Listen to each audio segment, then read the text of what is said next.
सनातन धर्म की जय। अध्यात्म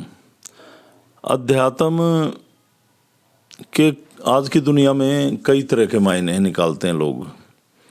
जैसे कथाएं सुनना, कथाएं पढ़ना, या किन्हीं गुरुओं की शरण में जाकर वो हमें क्रियाएं समझाते हैं, जाप करना देते हैं, मालाएं जपना, ये वो करना।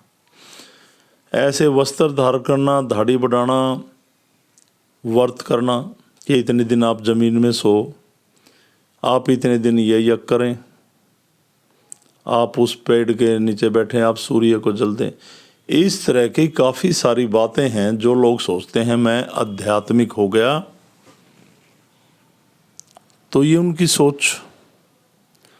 और बहुत सारे ये जैसे कथावाचक कथाएं करते हैं और पंडाल में लोग जाते हैं तो कथाएं सुनते हैं, 3-4 घंटे बैठते हैं, 2-4 घंटे बैठते हैं, तो सुनकर तो आ गए। ऐसा नहीं है कि भागवत में कुछ भी नहीं है, मैं ऐसा नहीं कह रहा। भागवत में बहुत कुछ है, रामायण में बहुत कुछ है। ये सनातन की एक धरोहर है, मैं बार बार कहता रहा हूँ, पर इनका अनुसरण तो करें। और अनुसरण है, गीता में क्या लिखा है, कंप्लीट कर्म पे आधारित है। हम सुन के आ गए और उसमें वहाँ पे कथावाचक भी तरह तरह के अपना गायन शैली का यूज़ कर रहा था, गाने गा रहा था। हम भी घर तक है ना ऐसे परमात्मा के गाने गुनगुनाते आ गए और ख़त्म। पर उस पे कर्मों पे कितना जोर दिया गया, इस बात पे हम चलने पे विश्वास ही नहीं रखते। मैं जो आपको कह रहा हूँ इस बात को गहराई से समझें आप। तो जैसे ये सिद्धि, तो ये तो मैं पहले बता चुका हूँ कि ये सिद्धि किन्हीं ग्रंथों, शास्त्रों, वेद, पुराण इन पे आधारित नहीं है। पर मैं फिर भी वेद, शास्त्र, ग्रंथ, पुराण जो भी हैं हमारे सनातन की धरोहर है, मैं इनको नमन करता हूँ और इनको मानता हूँ। मैं कहीं भी ये नहीं कर रहा है ये गलत है। पर ये सिद्धि जो है ये मेरा पूरा प्रैक्टिकल है। परमात्मा ने सामने बैठकर, अब कोई कह दे ऐसे सामने कैसे, जब आपने कुछ देखा ही नहीं, आपके साथ घटा ही नहीं, तो आप किसी बात को ये नहीं कह सकते कि ऐसे कैसे कह रहे हैं आप। जो लोग हमारे स्थान से जुड़े, मेरे से जुड़े, बहुत सारे ऐसे लोग जो ऐसी बीमारियों से ग्रस्त थे कि जिनकी आत्मिक शक्ति बहुत क्षीण हो चुकी थी, अकेला रह नहीं पाते थे वो लोग बिल्कुल भी। और जहाँ भी ऐसे मरने में गए या कहीं ऐसे उल्टे सीधे अनुष्ठानों में गए तो नेगेटिविटी उनकी बॉडी उनके अंदर जाती थी और उनकी मानसिक स्थिति को खराब कर देती थी। और कोई भी तांत्रिक अपनी शक्ति का मिसयूज करके उन लोगों को पागल बना देता था। तो इस प्रकार से लोग परेशान थे और वो जुड़े, उनकी आत्मिक शक्ति मजबूत हुई। अब वो तांत्रिक की चौकी पे भी चले जाएं, काफ़ी लोग हैं, उनको कोई असर नहीं होता। जहाँ जाने से वो परेशान होते थे, नहीं होते। तो शरीर का भी शोध हुआ और आत्मिक शक्ति भी बढ़ी। अब वहाँ जहाँ से मैंने आपको समझाना बताना शुरू किया, उसी बात पे आते हैं, अध्यात्म। देखिए, हम कहते हैं परमात्मा, भगवान, विधाता, खुदा, जो भी है। मैं पहले मेरी काफ़ी वीडियो निकाल कर आप देखेंगे कि मैंने बताया इन्होंने पूरी प्रकृति पे, सृष्टि पे रिसर्च की। ये हमारे आध्यात्मिक साइंटिस्ट, इन्होंने वायु का शोध, अग्नि का शोध, जल का शोध, जल पे रिसर्च की, पूरे वायुमंडल पे रिसर्च की और हमें एक जीने का साफ सुथरा मार्ग दिया। और उन्हीं की कृपा से हम जी रहे हैं जिन्हें हम परमात्मा कहते हैं। अगर शुरू से ये ही सब कुछ है तो फिर ये साधनाएं किस बात की करते थे, ये मानना पड़ेगा। पर ये हमारे विधाता, मालिक, परमात्मा जो भी हैं यही हैं और इन्हें हम बार बार नमन करते हैं और इन्हीं से हमें सीखने को मिलता है कि इन्होंने तप किया, साधनाएं की। साधना यानी कि रिसर्च, सिद्धि, खोज, इन शब्दों को, इन बातों को समझे। और हम क्या कर रहे हैं? भगवान को ऐसे ढूंढ रहे कहीं कहीं, प्रार्थना करके, आवाज लगा के, जाप करके, ऐसे ढूंढ रहे परमात्मा को। तो ऐसे परमात्मा ऐसे बाहर कहाँ घूम रहा है? और जो बाहर घूम रहा है, जो हमें जीवन दे रहा है, ये प्रकृति, इसको हम काट रहे हैं, इसकी रक्षा नहीं कर रहे। और जो हमें सोचने की शक्ति दे रहा, जो हमें एक एक पग पे एहसास करा रहा कि भाई आप गलत चल रहे हैं, रुक, हमारी मानसिक स्थिति को बार बार मेंटेन करने की कोशिश कर रहा, हम उस भगवान को भी नहीं मान रहे।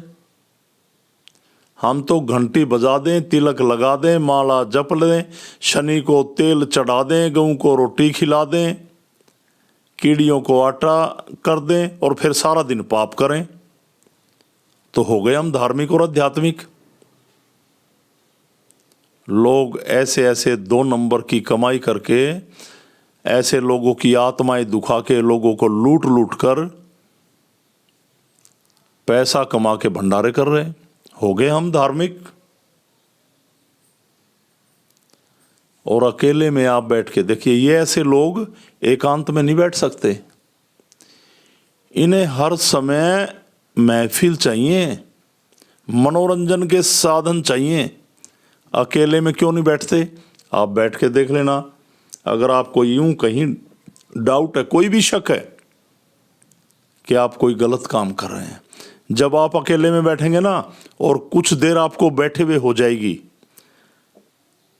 तो आपके अंदर की बुराइयां, अच्छाइयां, आपका जीवन चक्र, आपकी सारी बातें आपके सामने आने लग जाएंगी और आप खुद अपने आप से डरने लग जाएंगे।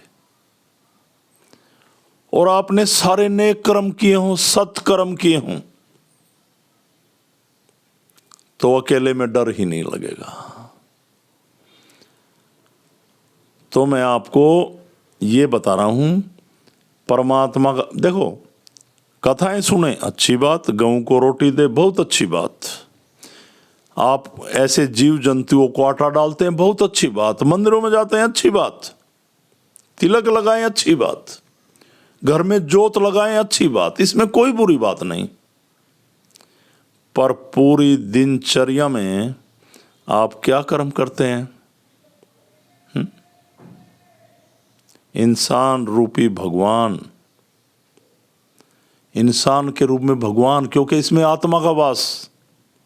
एक सच्चे इंसान जो दिन भर मेहनत, खून पसीने की गाड़ी कमाई करते, काफी सारे लोग, सभी नहीं, बहुत सारे ऐसे आध्यात्मिक और धार्मिक लोग हैं, सच्ची आत्मा से अपना नुकसान करके भी औरों का पेट पालते।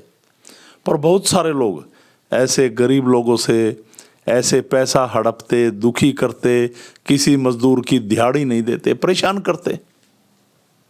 तो उन लोगों का क्या? चलो ये भी बात, ये जितना मैंने बोला ये भी रिलेटेड है अध्यात्म से, धर्म से। अध्यात्म क्या है? भगवान कहीं बाहर नहीं घूम रहा, बाहर सब वो घूम रहे जिन्होंने अपना जीवन इस प्रकृति पे लगा दिया, जिन्हें हम परमात्मा कहते हैं। और आज भी हमारे जीवन की रक्षा कर रहे इन पेड़ पौधों के रूप में। अंबर से बारिश होती, जमी की प्यास बुझाता, इससे फसल उपजती, इसके रूप में ये हवा के चलते हुए झोंके हमें एहसास कराते हैं कि मैं उपस्थित हूं। पर हमारी बुद्धि में तो विवेक काम ही नहीं कर रहा ना, हम समझते ही नहीं, हम कहते परमात्मा दिखता ही नहीं। ये हवा की सूं सूं की आवाज़, ये पेड़ पत्तों का हिलना, ये हरी भरी लहराती हुई फसलें, ये फल, ये एहसास तो कराते हैं कि मैं हूं। और ये कहां से? ये मशीन से थोड़ी ना बन रहा है, या कोई साइंटिस्ट उपज रहा है इसको। और आप इनमें भगवान ढूंढ रहे कि हमारा जीवन संवार दे, हमारा काम चला दे, हमें सुख मिले, आनंद मिले, परमानंद मिले। आप यूं घूम रहे। इंसान की कितनी बड़ी भूल है। परमात्मा की कृपा से ऐसा रास्ता मिला कि भगवान कहीं बाहर नहीं। आप जब तक आप देखो चल रहे हैं ना, और आपका चलना कब बंद होगा? जब आपके अंदर बैठा परमात्मा, आपकी आत्मा आपके शरीर को छोड़कर बाहर मुक्त हो जाएगी, आप खत्म। तो परमात्मा तो हमारे अंदर हुआ ना, आप उसको कहां ढूंढ रहे भाई? कितनी बड़ी भूल है। तो ये आंतरिक ध्यान, आंतरिक शक्ति को जागृत करने का, एकांत में बैठें, कहीं भी बैठें, किसी गाढ़े वृक्ष की छांव में बैठें, एकांत में चले जाएं, अंधेरे में चले जाएं और आंखें खोल के ध्यान कर लेना चाहे। किसी भी परमात्मा स्वरूप शक्ति को ध्यान में लाने की जरूरत नहीं, कोई नाम जपने की जरूरत नहीं। आप जब बैठेंगे एकांत में, तो जैसे मैंने शक्ति का आह्वान करना बता रखा है, वो करके बैठेंगे और अपने अंदर जाएंगे, तो आपका मिलान होगा आपकी आत्मा से, आपके कर्मों का मिलान होगा आपकी आत्मा से। और सरेंडर कर दो उसको कि जो भी मैंने बुरे कर्म किए, जो भी किया, तो जुड़ेंगे जब स्थान पे। मैंने पहली वीडियो डाली थी, उसमें बताया आपको ये रास्ते मिलेंगे। भगवान कहीं नहीं, कहीं ना भटकें, वो आपके अंदर विराजमान है भाई। उसकी छवि को सुधारें, उससे सीखें। सबसे बड़ा गुरु है वो जो आपके अंदर बैठा, आपकी बुद्धि को, विवेक को मजबूत करेगा, और एक एक कदम जो आप बढ़ रहे उसको आगे बढ़ाएगा। नहीं तो जहां पे आप अध्यात्म में जा रहे, गुरुओं के पास जा रहे, मंदिरों में जा रहे, वहां पे जितनी लंबी लाइन लगी हुई है, सब इच्छाओं के मारे लोगों की लग रही है। मंदिरों में सब पाने के लिए जा रहे हैं, काम बढ़ाने के लिए, खुशहाली के लिए, यूं जा रहे हैं। पर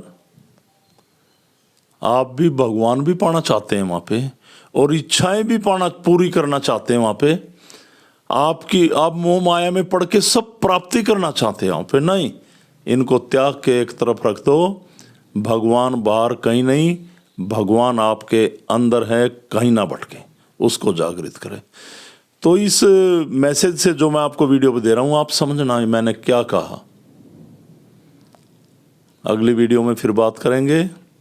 और अभी 6 अप्रैल को वीरवार के दिन गंगा तट पे हनुमान जयंती है। हनुमान जी का है, इच्छाएं लेकर ना आए, उसकी कृपा प्राप्त करने के लिए यज्ञ में आहुति डालें और कृपा के पात्र बने।